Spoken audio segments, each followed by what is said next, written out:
Gage, welcome to William Jewell College. I know it's not, actually, you started, I think, at the end of last year, right? April, yes. Yeah, so you've had a chance to see a little bit of the transition in the summertime, work with maybe even two sets of athletes. Mm-hmm. Makes you the most valuable player, you think? Because you work with all of our athletes.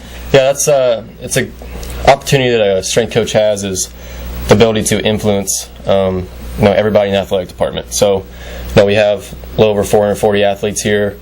I believe I work with probably 410, 415 of them. So, I mean, it keeps you busy, but it's fun for me to be able to kind of touch base with all the student athletes and kind of work with different sports and know what their needs are and everything. And it gives me a chance to kind of be known around the department. And it's fun. I enjoy it, and it's part of the job. So, well, any teacher would tell you that you have to have different approaches to different people. But how do you do that with 400 plus athletes? It's difficult, especially limited staff. But you do your best with it. You can kind of tell from athlete to athlete. You kind of know.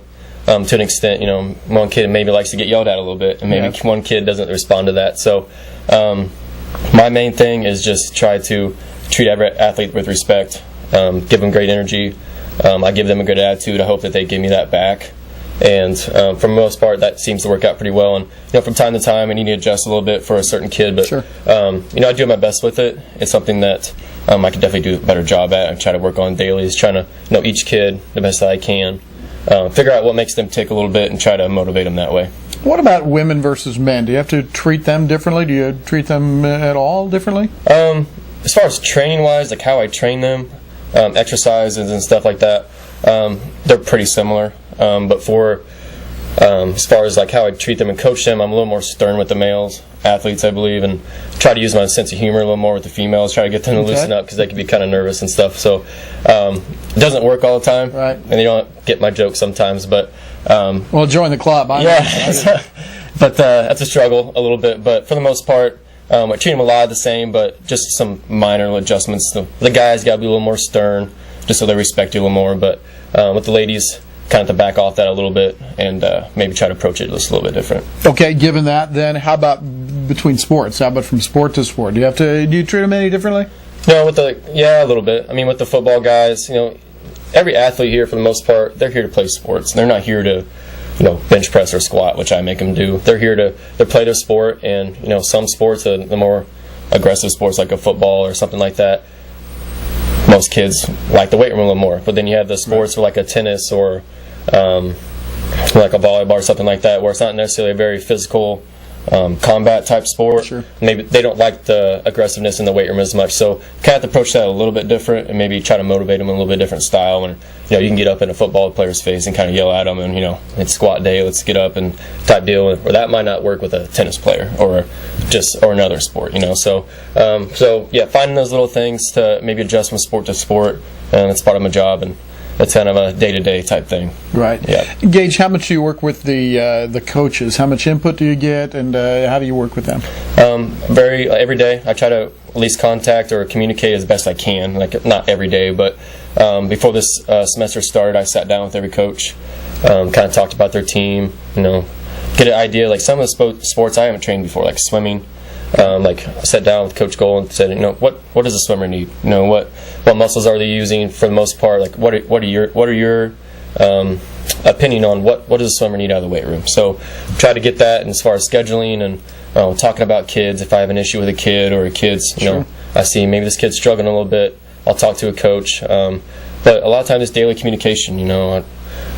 Guys did a great job in the weight room type deal when I talk to the football coaches. Right. This kid, he's struggling a little bit, maybe need to check in on him, see what's going on type of deal. But it's very important for me to talk with the coaches, to make sure the coaches and I are on the same page, as well as the athletic trainers, to make sure we're not burying our kids in the ground to where they can't perform or they're getting injured type deal. Yeah. You're kind of reading my mind, because my next thing I was going to ask you about is, do you work with rehabbing injuries? Do you work with Charlie Miller, our head trainer, with that? Yes. So Charlie and his staff, we're in daily communication. I communicate with them the most. So they'll tell me, I got a kid, he's got an ankle, he can only do such and such type thing. So it's very important for us to be on the same page, because I don't want to be doing something in the weight room that's contradicting what they're doing in the training room, because kid can't squat. I don't like that. I want him to squat, obviously, but more importantly, I want him to play on the field. So that's the number one goal of our whole sports medicine and my job, is to keep them on the field, and have them play on the field. So if we're contradicting each other, we're running around in circles, we're not getting anything done. So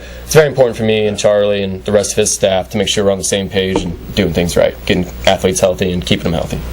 Last spring, the summer, again now in the fall, I walk into the building and you're here every day with a group. How early do you start? What is your day like? I get here, and it kind of depends day to day, but for the most part, I'm here a little after 4, and I get up around 4 to 3:45 every day. I get here about 4 a.m. 4 a.m. 4 a.m. Yes, sir. And then we generally have workouts starting from 5 to 5:30, cleared till about 7:30. And like on Tuesday, Thursday, I'll have almost 150 athletes come through and work out with me in that 2-hour span. So It's pretty busy, it's pretty hectic, but I kind of enjoy that. And then during school hours, so from the 7:45 to 2, I teach a couple classes Monday and Wednesday, so I have some teaching responsibilities.